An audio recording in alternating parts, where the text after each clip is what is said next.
Hello students, welcome to today's daily news analysis. As always, we are doing the Hindu newspapers Delhi edition. So let us look at the front page. So leading Bharat Yatra, Rahul calls for defending tricolor. Fine. So we see some activism, on-ground activism by the principal opposition party, that is Indian National Congress. Fine. Two think tanks face tax survey. So we have two things basically. Which two think tanks are we talking about? And what is this tax survey? Because if you look at this term survey, it has been highlighted with this inverted comma. Okay, so these two think tanks are Center for Policy Research and Oxfam, right? Oxfam in particular, I think you would have heard about it. This provides some valuable research on inequality, growing inequality. So it's very critical on that front. And you can use their reports. You can actually visit their websites and you can find some good content also. Next, we come to this search and survey. So income tax search and survey, and there is a difference that has been mentioned over here. I really don't think it's important for pre, but now since it is there, let's cover it. So search is something that is very exhaustive. It covers all the locations linked to the SSE and would involve serious seizure of documents, cash and valuables. So search is basically what we see in movies, income tax raid, all documents have been picked from, all documents, computers, etc. are seized. So that is search. Survey is when they may go during the working hours, they go to the commercial premises and seek clarification on some tax issue. So that is a survey. So there is a difference between the two. Right? So search is more exhaustive, survey is moderate. Over here, we have a statement by the finance minister actually, which says jobs growth key priorities, not inflation. So we are having this now, issue of inflation rising in our country. So there is always going to be an issue. Should we prioritize inflation, price rise, or should we prioritize jobs and growth? Because for jobs and growth, jobs will come when there are additional investments coming in, and to bring in investments, more money has to be given out. When more money is given out in the market, at that time there is more supply of money, so that will push inflation. This will push price rise. Right. So the minister is saying very clearly that our focus is jobs and growth vis-a-vis inflation. Obviously, we want to control inflation, but given a choice, if we don't have a choice, then it is jobs and growth. Next, IIM dropout among 7 held in drug bust. IIM dropout is not important. What is important is the drug bust. And besides this, it also has people dealing in LSD, MDMA, etc., through dark net. So we get two things. One, issue of drugs. You can clearly see it. Issue of drugs, drug trafficking. How are the drugs coming? So drug trafficking. Right. So this is an important issue from the point of view of internal security also. GS3. And we have this dark net. Again, this is important from GS3 point of view. Now let us see this one by one. So when we talk about this drug bust, right, the drug issue, drug trafficking, one issue could be, we're simply talking about drug trafficking, the need for a policy, bringing in a policy to deal with drug issue in a country. So that could be one theme by which question can be asked. Then a question has already been asked, which is trying to correlate drug trafficking with the troika of other crimes. Means drug trafficking being related to other crimes like money laundering and drug trafficking, okay, human trafficking and arms trafficking. So they are correlated, they are related to each other. So what is the relationship? So that has already been asked in the GS3 paper. Okay. Next, let's move to darknet. So darknet, when we talk about darknet, we are talking about the cyberspace. We are talking about internet, in which there is a kind of an e-commerce type website, a secret e-commerce website through which trade in illegitimate activities is taking place. Why are you trading in a secretive place? Why? Because most likely illegitimate trade is going on, illegitimate like drugs or something of that type. Okay, so yeah, darknet. Let's see on the net also.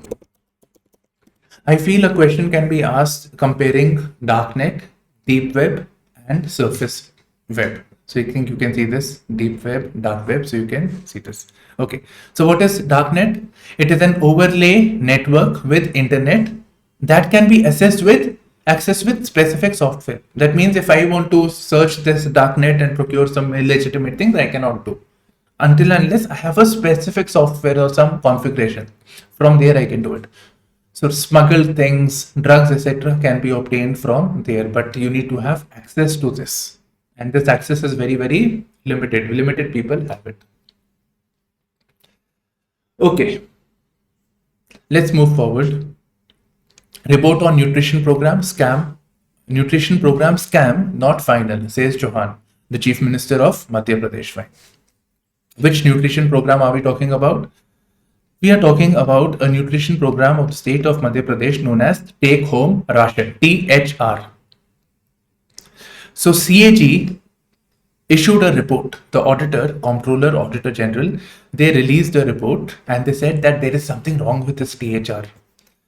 It is exaggerating the number of beneficiaries. So it's saying that there are 2.26 lakh beneficiaries, whereas there is only 15,000. And then it is also saying that the quality of food being provided, the nutritionist food, that is also substandard. Okay, so naturally this brings into picture, it brings into bother the present Chief Minister of Madhya Pradesh. It's a big thing, right? Okay. The Chief Minister saying is that it is not a final this thing. The views of the Ministry of Women and Child, the views of their government is not accommodated in the CAG report. So this is not a final thing. And other thing he's saying is that it was not during his tenure. The irregularities is between the period of 2018 to 20, which is the time period of Congress. So let's see what happens. Okay. Jawabdehi Yatra resumes in Rajasthan. So Jawabdehi, Jawab answer, answerability. And answerability, when we say, we are talking about accountability. So this is one thing, that there are some activists, or we can say it, there are some pressure groups. This is part of your syllabus, actually, role of pressure groups in the democracy, right?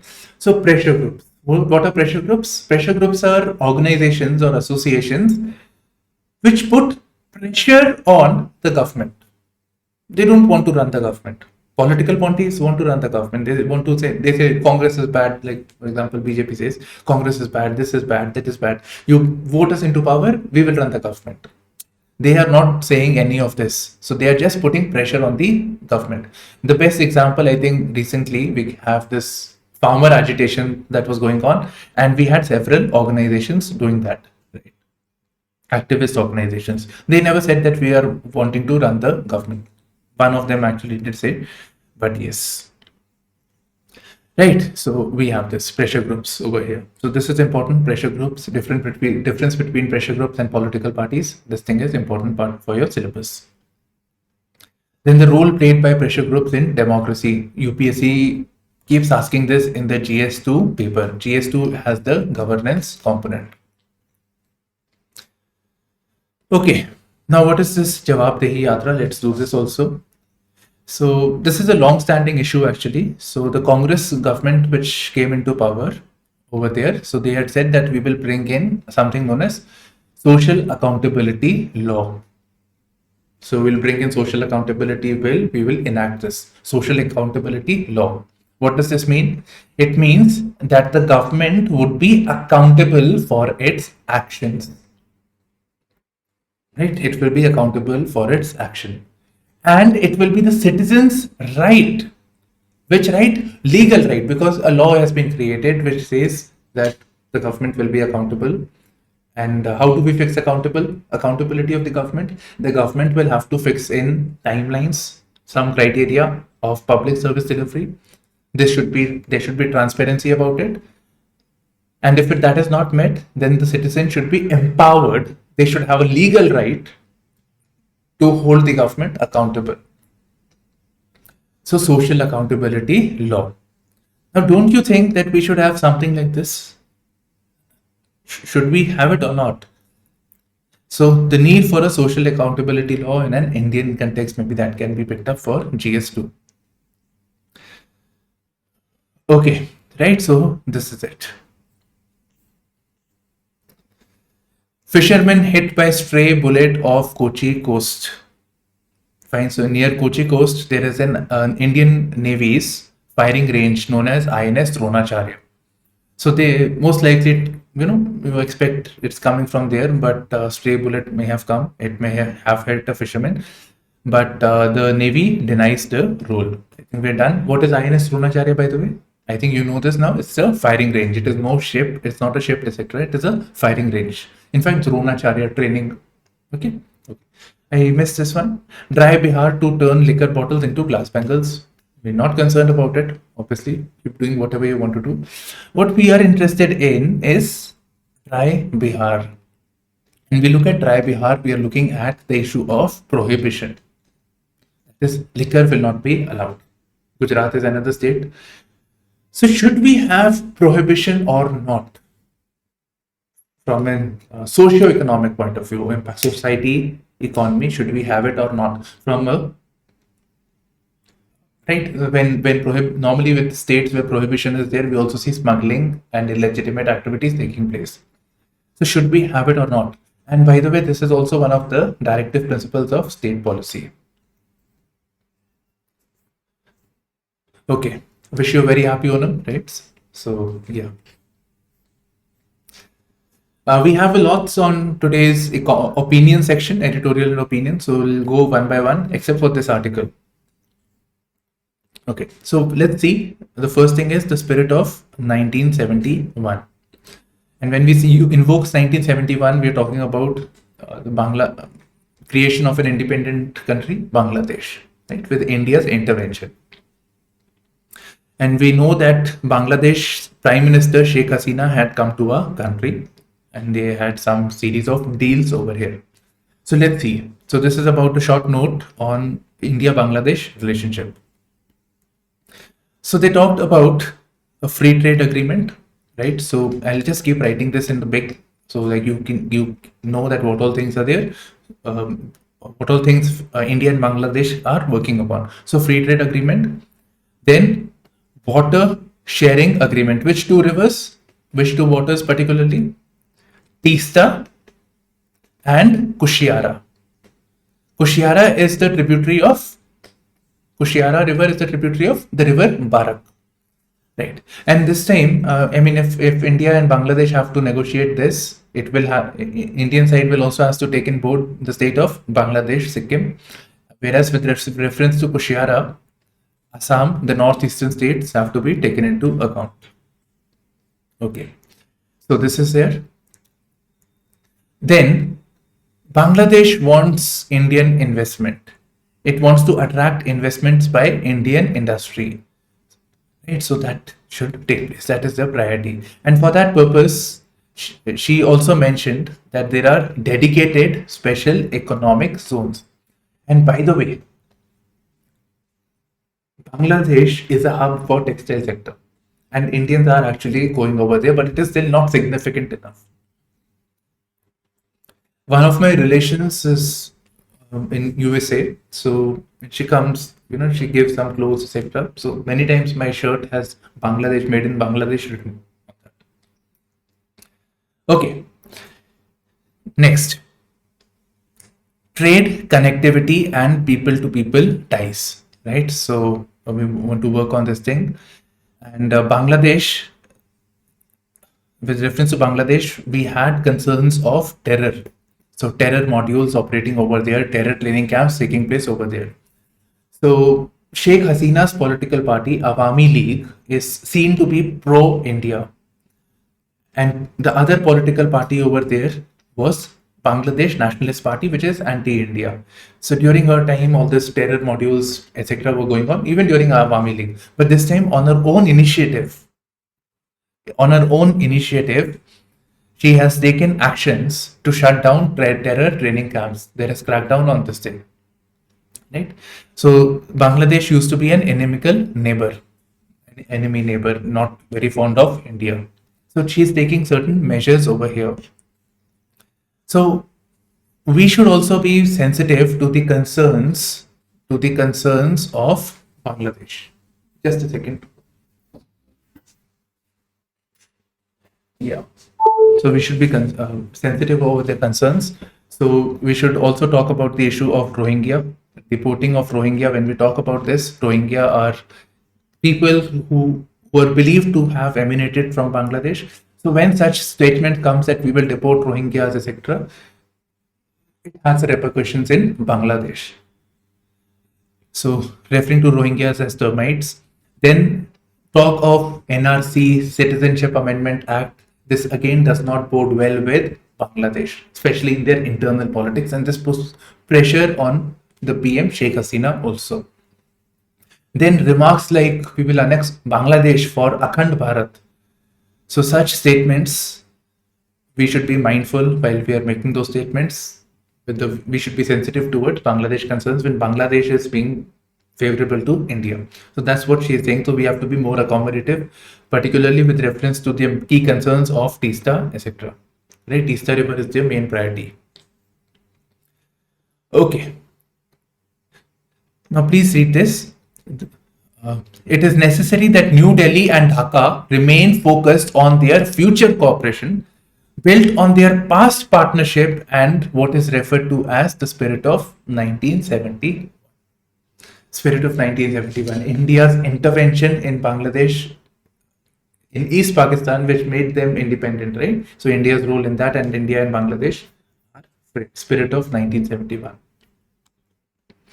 Again, this one I'm not doing. Chilean reject their new constitution. Okay. Yes, we'll come to this. The hits and misses of Tangentico's tariff petition. What is this Tangentico? So it's nothing very fancy actually. It is Tamil Nadu Generation and Distribution Corporation Limited. So they supply electricity to households, right? Electricity is generated. So this is a company, state company that supplies electricity, that distributes electricity. It is a discom. And discoms are reeling under financial pressure in our country. In fact, if you want to know more, you can watch up my video on Uday, which is on discom reforms. Okay. So briefly, some things actually, and I thought this is common to all the states, not just with Tamil Nadu. It's just that Hindu newspaper is that. Okay. So what it has proposed, it has brought about a policy. So one, it's said that we need to increase the tariff. So tariff should be increased. And there is a proposal for an annual revision or annual adjustment of tariffs. Because sufficient tariff is not being collected from the consumers. And because of this, one of the reasons because of which the discoms are having financial stress. So the tariffs have to increase in line with the inflation. So that is one thing. Besides, we can also work on simplification of the tariff structure, right? So we're basically looking at reform point of view when I'm telling. Okay, then we come to another term known as green tariffs. So electricity, when it is generated from green sources, renewables, etc. So in that light, the green tariffs. Now this Tangentico, right? So they have actually green tariffs are at a higher rate. It is at 150% of the applicable tariff rate. So let's say 10 rupees are being charged by the power companies. So green tariff will be charged at 15 rupees. Now, don't you think you're discouraging renewable energy? So, I mean, one is you're discouraging the consumption, but then you're also encouraging it in a way that people who are supplying green tariffs, so they are being promoted because they will get higher revenue. So it goes both ways actually. Okay. The article is critical of higher green tariffs, by the way. Then we have the TAND JETCO. It says that 87% of the power will come from thermal. So we know around in India also overall 80% is coming from thermal, that is coal-based power plants, and the rest is coming from the renewables. And in the long run, we want to promote renewables. So they say by 2026, 27, this agency is to meet 36% of its energy from renewables, right? So we want to make this shift from 87%, what 13% renewable, right? 87, 100 minus 87, 13%. So this we need to increase this to 36%. 35.95 is 36%. Okay. The focus will be on sustainability, renewables in the long run. Now, please, we get some points over here. Tariff revisions we get something about the green tariff and some points over the overall allocation to thermal power plants and renewables. It's just that I have to do this. Now we have this interesting line over here. There needs to be an overarching energy policy that addresses environmental issues and also ensures affordable supply. Can we comment on this? If we can, it will be very good, right? With additional content research. So need for an overarching energy policy that is focusing on environmental issues, which is focusing on sustainability without compromising on affordable supply. What should be the key elements of such a policy? This will be important for your GS3. If you prepare a note, it will serve you well. The role of the evolving role of CSR in funding NGOs. This article is about funding of the NGOs, right? Okay. I thought this theme is very important. The role of CSR in, that is corporate social responsibility in funding NGOs. And beyond signing checks, corporates are recognizing that what's good for society is good for business. What I was looking at is, I'll tell you the entire thing about initially what I was looking at is just looking at the CSR point of view.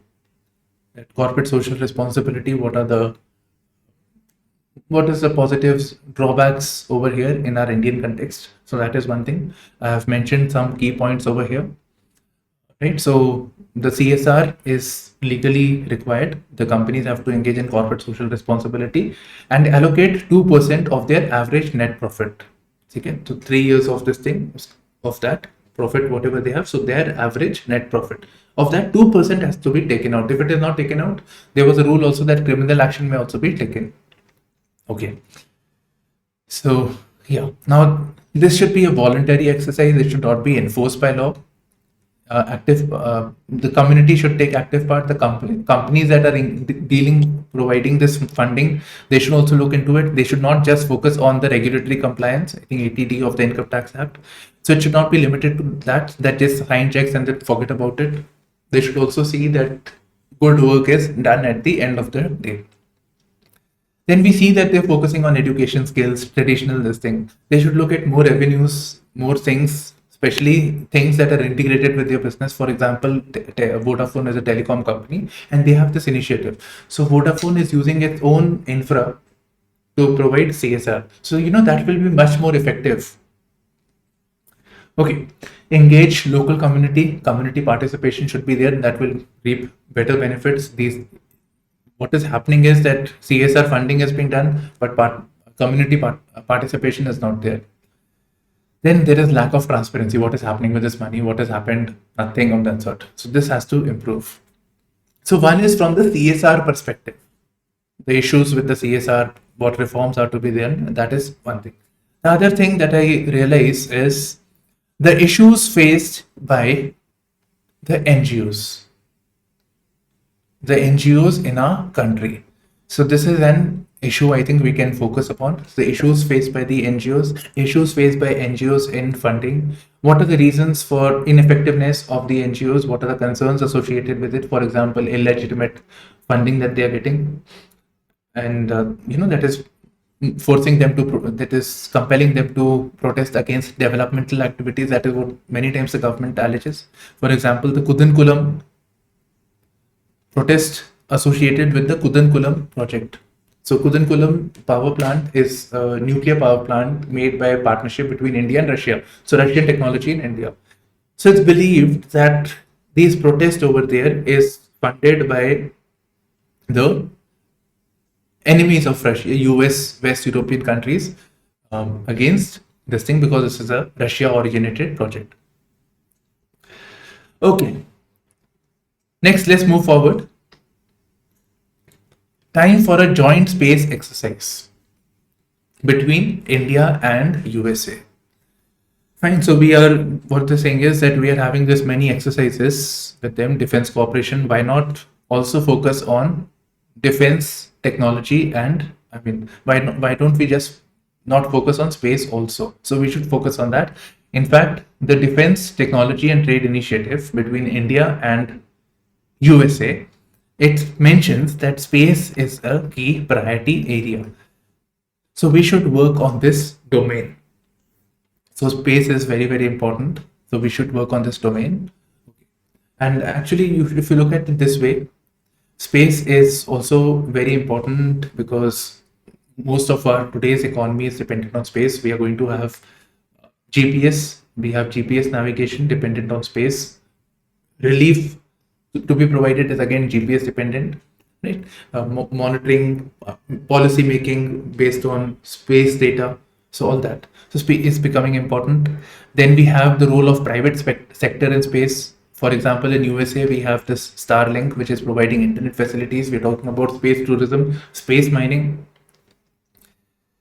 So space is going to emerge and going to become more and more important. And defending the domain of space is also important. China is emerging as a key power in the space. China is partnering with Russia, especially after the Ukraine war. Russia and China have come closer. So why doesn't India and China work together? And India will get benefits also technology based. Okay, so India and USA work together in this aspect, given the fact that both India and USA have a common adversary, which China. Okay. Now, with reference to space, we have conducted some exercises. We are working on this thing. So defense and space. So one, we had anti-satellite missile test we did, which was known as Mission Shakti.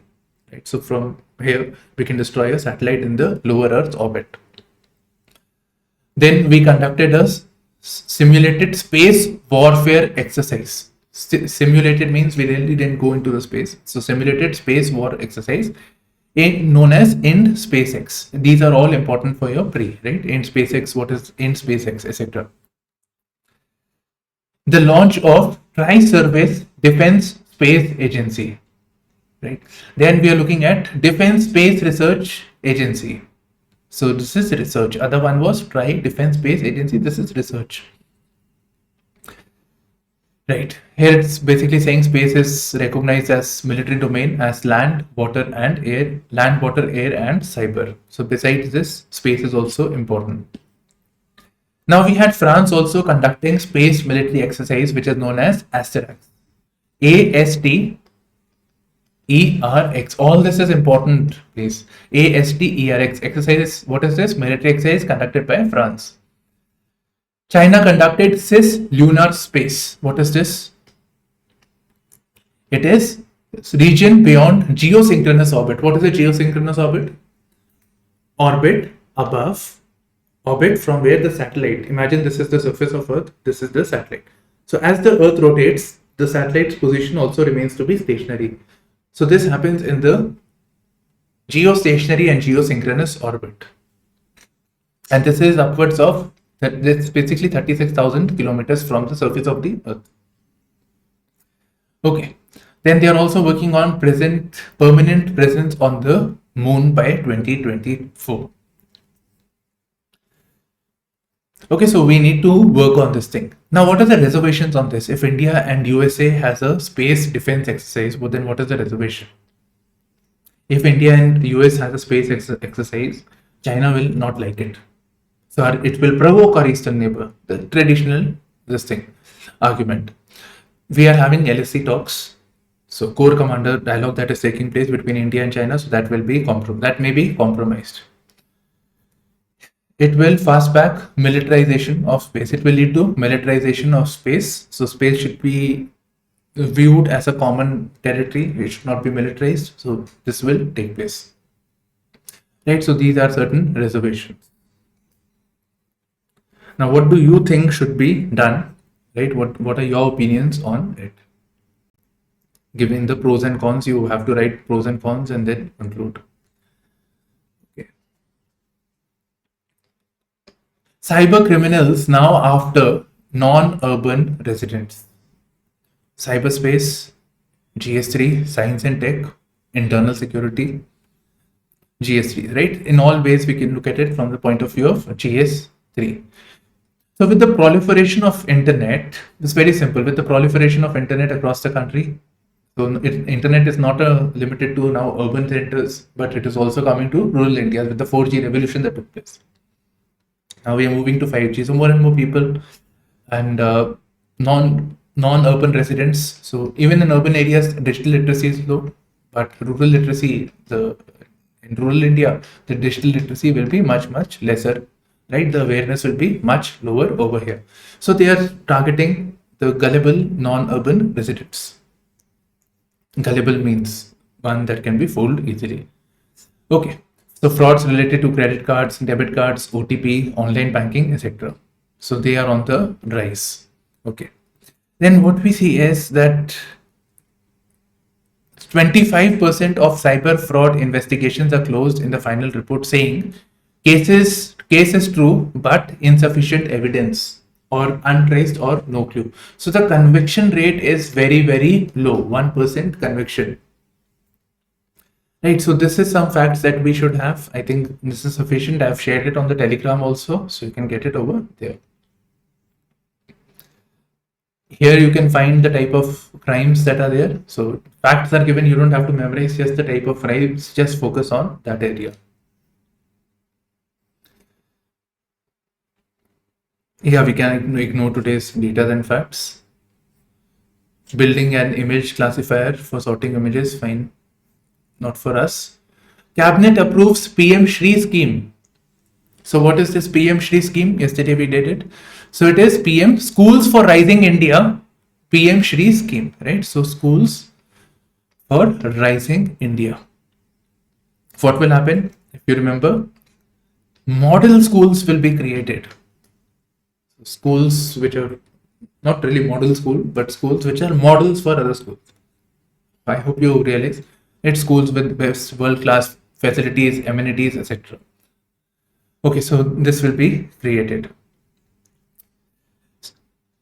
So how's it working?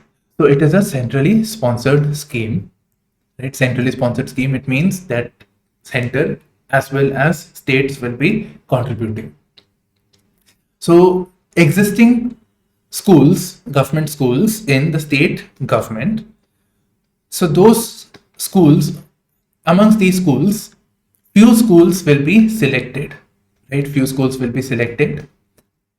And those states will be considered, or those schools will be considered, which are implementing the new education policy.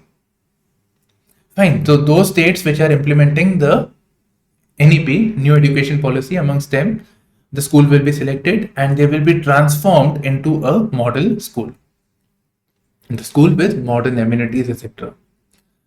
Okay, so that is the idea. So, and the idea is actually in a way implementation of the NEP also. So one, we have that it will provide them amenities for that. It's a school will need funding. So here we have facts. So about 2 crore rupees will be given to each school. And this will be via the direct benefit transfer. So directly money will be put into the account of the school. The school will have a flexibility to determine the use of 40% of the funds. Right? So let's say of 2 crores, what is 40%? 80 lakhs. So 80 lakhs, the principal and the local committee of the school can decide how they want to spend that money. It will also provide for the school quality assessment framework. So these are certain things associated. So I hope we get certain things. What is the PM Shri's the scheme? The scheme is to create model schools It will select the existing schools of the state government which are implementing the new education policy. This is a centrally sponsored scheme. Okay. Now one more thing, one more concept. Centrally sponsored schemes. And so it means that center is providing funding and states are also providing funding. There is another type of scheme known as central sector scheme, but that means only the center is contributing. Okay. Now, if you look at it this way, I have been talking about this aspect of grants lately, statutory grants and discretionary grants. So money, if let's say, is allocated to a certain state over here for a particular school. So this is a grant that is going from the center to that state. But this is discretionary. If a school is implementing, if a state is implementing NEP, the school is meeting the criteria, then the discretion would be enforced and the school will get funding. So that is one thing. Here we also see the element of cooperative federalism, that is state and center cooperating on the issue of education. Center is providing funding, state is also providing funding. The center has provided certain criteria, state has to meet that. Cooperative federalism. This is also an example of competitive federalism. Each state may like to have more and more of the funding, so they will compete, they will try to meet the standards that is set by the center. So they're competing over here. Right? I hope you get some insights from the point of view of GS2. Positive secularism is allowed. Okay, fine. So this is with reference to the hijab case. Yeah, so in Karnataka, the hijab controversy had taken place. So their government, Karnataka, they had said that hijab will not be allowed. There will be a standard dress code, uniform. You cannot wear the hijab. Okay. So High Court had given the ruling, Karnataka High Court, in favor of the ban on hijab. That if you want to wear hijab, then don't. That's good. That was the ruling that the court had given at Karnataka High Court. Okay, so at that time, obviously this was to be appealed at the Supreme Court, at the higher court. And we have Aishat Shifa, right? So one of the people, so she has appealed and it's her arguments, actually, her lawyer's arguments over here. So we get some points over here. So obviously she's saying that we want hijab should be permitted. So the arguments are that states should show reasonable accommodation, right? Reasonable accommodation over here. So uniform is there, fine, but within that, the people should be allowed to express whatever the religion this thing is there within the uniform thing. So reasonable accommodation should be there. India has positive secularism as against France or any other place where it is not allowed to display your religion. Even for Sikhs, actually wearing a turban, patka, having a beard is a problem over there. But in India, all that has been accommodated for. We have a positive model of secularism. This has been asked in your GS papers, particularly the GS1. Right? So this is important. GS1 also, GS2 also. Okay. So, yeah. So that's what it is saying. Further, they are saying that the state can restrict a right, Aisha Shifa's right of wearing a hijab, under 3 circumstances. What are these 3 circumstances? If it is going against the public order, morality, and health. Obviously, wearing the dress that you want is kind of a fundamental right. But the fundamental right is not absolute. It is a reasonable right. Right? There can be restrictions. So restriction is if it is violating public order, morality, and health. So that is one thing. Other thing is to protect another fundamental right. Is another fundamental right getting affected? It is affecting inequality. In Article 14, 15, no. So in that way. 3, if such a restriction is authorized by a law made to regulate or restrict any economic, financial, political, or secular activity. So under these 3 criteria only, this thing can be done. The restriction can be imposed on not wearing the hijab. So what the advocate is trying to say that none of the 3 conditions are being met. Okay, so these are the state news. India faces threat of civil war. Rajasthan candidate Tanishka tops NEET. Fine. Yeah, let's move on to the national news. Army undertakes major infra drive on along LSE in Arunachal. Fine. So road infrastructure, aviation facilities, and communications is planned. Right. We need that. There is a deficit over there. If tomorrow war takes place, it will be very difficult for us to move our troops to this region. We want to accommodate more troops also. We need better infra for all that. In fact, when we look at the border side, so one is the northern border, China side, and the western, Pakistan. Our focus has been towards this side, and we have kind of ignored this area. So infrastructure also side, this thing is on the lower side, this thing is on the plus side. We need to address this skew, not by decreasing this, but by increasing the infra on the northern side, north and the eastern side. Yeah, I think hedging is sufficient reason for coal plants. Some relaxations have been provided, so draws anguish of the environmentalist.